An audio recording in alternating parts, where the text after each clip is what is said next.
What is the master page? It's the main page from where you can trigger effects for all other pages.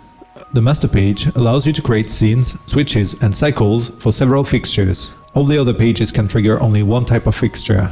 In this example, we have a moving head page and a scanner page. They both contain several scenes and switches. We will choose a scene from the moving head page and one from the scanner page to combine them into a unique scene of the master page.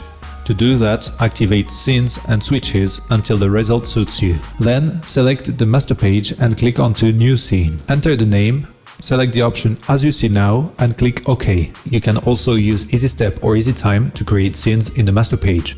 This new scene has merged all parameters of the other pages.